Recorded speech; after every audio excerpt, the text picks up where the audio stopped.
அசிசியாரின் அர்த்தமுள்ள அருள்வாழ்வு அறிவோம். 1-7 வழங்குபவர் அருள்முனைவர் ஆ. சூசேராஜா, பிரான்சிஸ்கன் கப்புஜின். நாள் 1-7-01-2024. புதன்.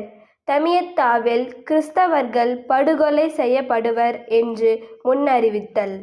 கிறிஸ்துவ இராணுவம் தமியத்தாவை முற்றுகையிட்ட போது தனது சகோதரர்கள் சிலருடன் அங்கு பிரான்சிஸ் இருந்தார். அவர்கள் மறைசாட்சிய இறப்பை தழுவுவதற்காக கடல் கடந்து அவ்விடம் ஏகினர்.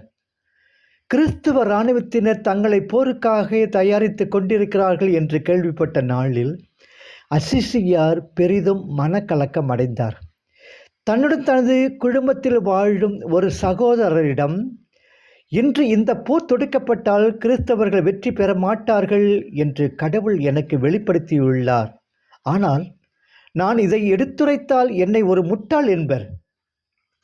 இதனை எடுத்துச் சொல்லாமல் இருந்துவிட்டால் என் மனச்சான்று என்னை சும்மா விடாது அலைகழிக்கும். இதை பற்றி நான் என்ன செய்ய வேண்டும் என்று நீர் நினைக்கிறீர் என்று கேட்டார். அதற்கு அவரது உடன் சகோதரர், தந்தையை, மக்கள் உங்களை தவறாக தீர்ப்பிடுவார்கள். 1 கொரிந்தியர் 4:3 என்று நினைத்து கவலைப்படாதீர். ஏனென்றால் அவர்கள் தங்களை முட்டாள் என நினைப்பது இது முதன்முறை அல்ல. உங்களது மனச்சான்றின் பாரத்தை சற்றே இறக்கி வையுங்கள். மனிதனுக்கு அஞ்சுவதை விட கடவுளிடம் அச்சம் கொள்ளுங்கள் என்றார். இதை கேட்டதும் துள்ளி குளித்து எழுந்த பிரான்சிஸ் அசிசியார் கிறிஸ்துவ மக்களிடம் ஓடிச் சென்று எச்சரித்தார்.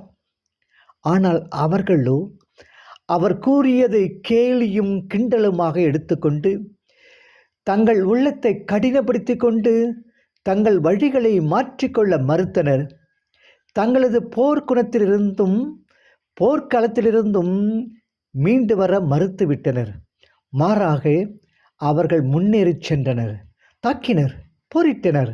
ஆனால் அவர்களுக்கு இணையாக எதிரிகளும் அவர்களை திருப்பி தாக்கினர். குழப்பம் நிறைந்த இந்த போர்ச்சூழலில் ஞானத்தந்தை பிரான்சிஸ் தன்னோடு இருந்த சகோதரரை விழித்திட செய்தார். ஓரிரு முறை எழுந்த அவர் எதனையும் வித்தியாசமாக காணவில்லை. மீண்டுமாக உற்று நோக்கும்படி பிரான்சிஸ் அவரிடம் கேட்டுக்கொண்டார். அவ்வாறு அவர் பார்த்தபோது என்னே அந்த அவலக்காட்சி! கிறிஸ்துவ படை புறமுதுகு காட்டி அவமானத்தை தழுவி போரிலிருந்து பின்வாங்கிக் கொண்டிருந்தது. படுகொலை அவரை அழ வைத்தது. சிறை பிடித்ததாலும் மற்றும் கொல்லப்பட்டதாலும் கிறிஸ்தவர்கள் தரப்பில் போர் வீரர்களின் எண்ணிக்கை 6000 வரை குறைந்தது.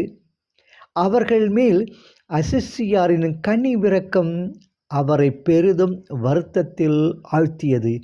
ஏனெனில் அவர்கள் நிகழ்த்திய அழிவின் செயலே அவர்களை துன்பத்தில் இழப்பில் மூழ்கடித்தது. சிறப்பாக அவர் ஸ்பெயின் நாட்டு வீரர்களுக்காக கண்ணீர் வடித்தார். அவர்கள் போரில் காட்டிய வீரம் ஒரு சிலரையே உயிரோடு விட்டு வைத்தது.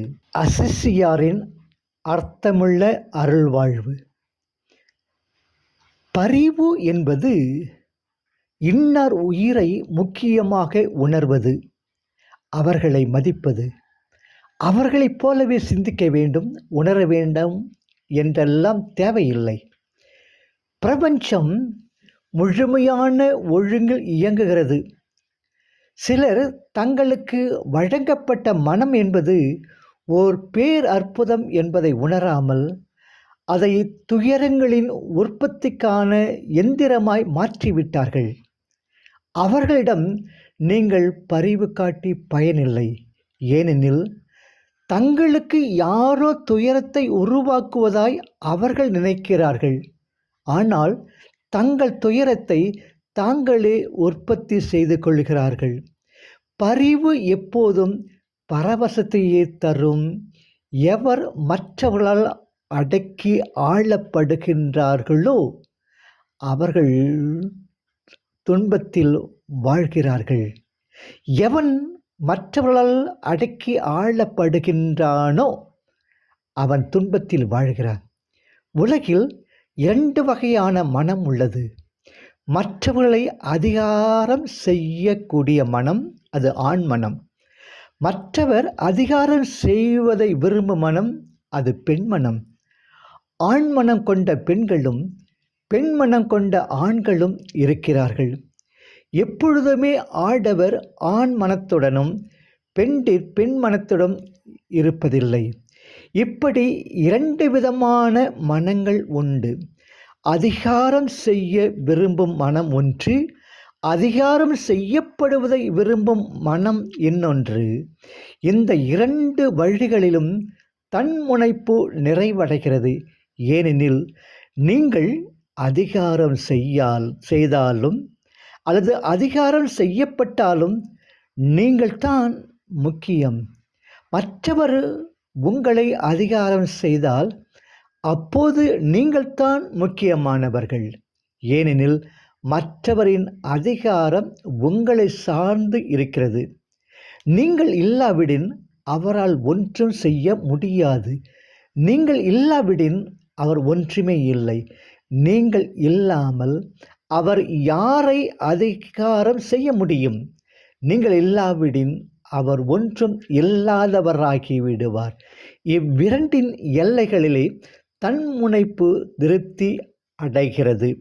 இவை 2இன் இடைநிலையிலான நிலையில் தன்முனைப்பு இறந்து விடுகிறது. யாரையும் அதிகாரம் செய்யாதீர்கள். யாரும் உங்களை அதிகாரம் செய்யாமல் பார்த்து கொள்ளுங்கள்.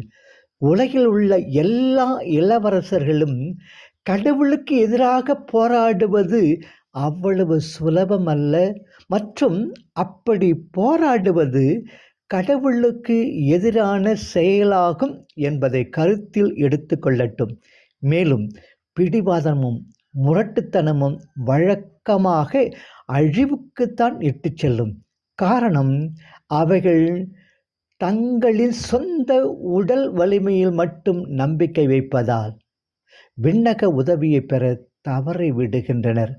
உண்மையாகவே வெற்றி மேலிருந்து வர வேண்டும் என்று ஆசித்தால் நிச்சயமாக போர் எண்ணத்தை தூய ஆவியிடம் ஒப்படைத்திட இறைவேண்டல் செய்ய வேண்டும். நாளை சந்திப்போம்.